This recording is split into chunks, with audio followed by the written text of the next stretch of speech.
RRB group D exam 2025 परीक्षेच्या तारखा आलेल्या आहेत। सुरुवात कधीपासून चला पाहूया संपूर्ण डिटेल आपल्या या व्हिडिओमध्ये। पण व्हिडिओला सुरुवात करण्याआधी तुम्ही जर आपल्या चॅनलवरती नवीन असाल तर प्लीज आपल्या चॅनलला लाईक शेअर आणि सबस्क्राइब करायला विसरू नका आणि नोटिफिकेशन बेलला क्लिक करा, म्हणजे येणाऱ्या प्रत्येक नवीन अपडेट तुम्हाला सुरुवातीला मिळत राहतील। उर्वरित व्हिडिओ आपल्या प्लेलिस्टमध्ये जाऊन पाहायला सुद्धा विसरू नका, जिथे सर्व अपडेट आपण ऑलरेडी फीड केलेले आहेत। चला पाहूया ही अपडेट संपूर्ण डिटेल सहित। RRBचं ऑफिशियल नोटिफिकेशन आलेलं आहे मित्रांनो।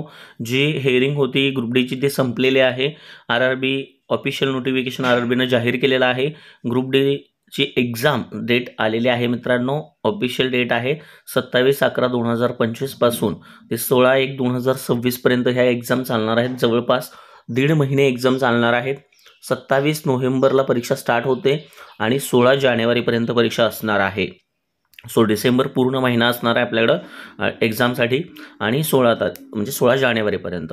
ॲक्च्युली आता 10 दिवसातच एक्झाम कंडक्ट होणार आहे, त्यामुळं सगळ्यांनाच तो आश्चर्याचा धक्का बसलेला आहे।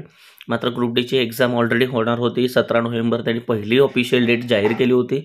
मात्र हेअरिंगमुळं ते थांबलं होतं। हेअरिंग लेट झाल्यामुळं आता ती एक्झाम थोडीशी पोस्टपोन केलेली आहे आणि 27 तारखेला ती एक्झाम घेतलेली आहे। ऑल सेंटर्स बुक आहेत, त्यामुळं 100% एक्झाम होणार आहे।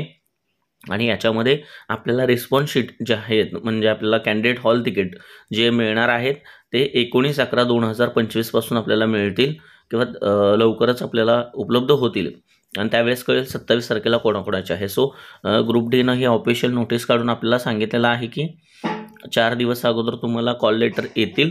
प्रायोरिटीनं 27 तारखेला पहिलं स्टार्ट होतं, त्यामुळं पहिली शिफ्ट असणार आहे।